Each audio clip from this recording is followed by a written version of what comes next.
The local or regional personality award is presented to a broadcaster who has made at least a 10-year contribution to the radio industry and has distinguished himself at the local level. This year's recipient actually stood in this spot last year presenting this very award. Tonight, he makes an encore appearance, this time as a brand new member of the Radio Hall of Fame. Wally Phillips was Chicago's premier morning man for 21 consecutive years. More than 1 million listeners tuned into his show daily, making him not only number one in Chicago, but in the entire United States. You agree with that? That deserves a round of applause. Listeners laughed with Wally's quick wit and clever, mischievous use of the telephone. Chicago also turned to Wally in times of disaster and despair. With listener support, Wally Phillips' Neediest Kids Fund has raised more than $20 million. Most people from Chicago will tell you they grew up with Wally Phillips, and so did radio. Radio is people, a reflection of life, good and bad, comedy and tragedy. Here's a tragedy. A young man kills his girlfriend, takes a TV crew hostage at WCPO TV in Cincinnati, Ohio, and kills himself after he spends his last hour in conversation with me one morning. Here are his last 50 seconds. What if I came down and talked to you? They don't want me to talk. Somehow they're going to do away with me. I promise you. They don't want to hear this.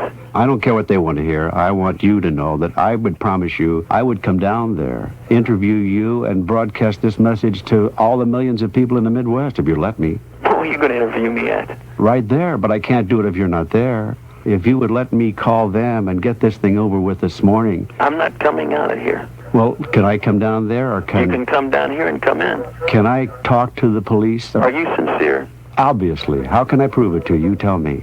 I am not coming out of here. Well, supposing they promised you that if you came out there would be no harm done to you. There's harm done already. They are going to waste me, man. No, they're not. I killed my girlfriend, man. They gave me this weird drug that I just... All right. If you're sincere, when I'm gone, do something for the people. My voice will be dead. Let your voice carry on. Life is funny, too. Here is a comedy. The question is, the listener wanted to know, would a person standing on a busy intersection, the world's busiest, like State and Madison Street in Chicago, pick up and answer a public telephone if it were ringing? The answer is yes. Hello. Honey Bun? No. Who? This is Sweetie Pie. There's an ad in the personal column to call you at the old number. What number are you calling? Well, I'm calling our number. It's in the personals. Said call you at this number again. Who's this? This is a telephone on the corner of State and Madison. Who are you? No, This is our number. I just passed by here. I'm on my way to work, and I heard this thing ringing, so I thought I'd see what... There's something wrong. This is our number. It's in the column today, Honey Bun. It says call you at the old number. No, there's no Honey Bun here. There are a lot of people around here. There might be a Honey Bun here, Would you ask, please? It's very important. Well, there are a lot of people here getting on a bus, but outside of that, there's nobody Well, would you please ask if Honey Bun is there? It's vital. Honey Bun? Are you a Honey Bun? Anybody Honey Bun around here? Well, nobody seems to answer. I guess there's no Honey Bun here. Okay, thank you. Sure. Bye. That's all right.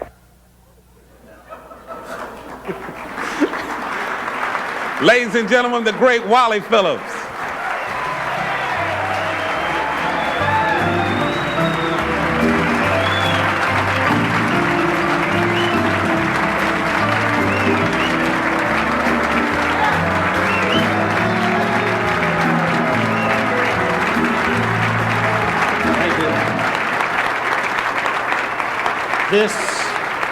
Thank you. This is a particularly proud moment for me, especially because I have a vivid remembrance of the world's greatest broadcaster, Paul Harvey, saying to me, "I don't think radio is for you. You ought to get in some other job." Unfortunately, it's vivid because that was 10 minutes ago that he told me that. I'm kidding. He knows it because Marconi may have invented this thing, but Paul Harvey showed him what to do with it. They gave me about 50 seconds to speak, so I kind of feel like Madonna in the Chicago Bears locker room. I don't know where to start.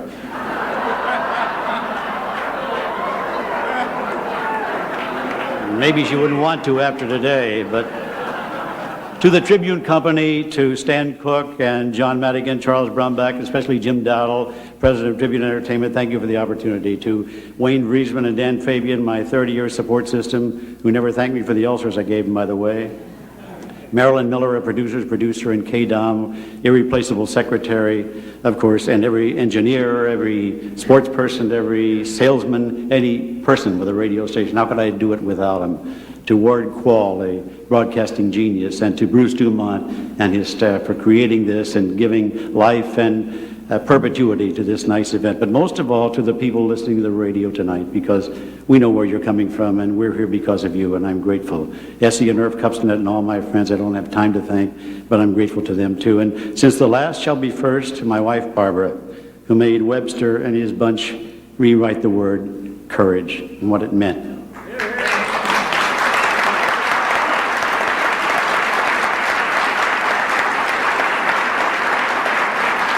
Thank you. To my daughters, Jennifer and Holly, and my son, Todd, you make my bad times bearable, my good times glorious, my whole life worthwhile.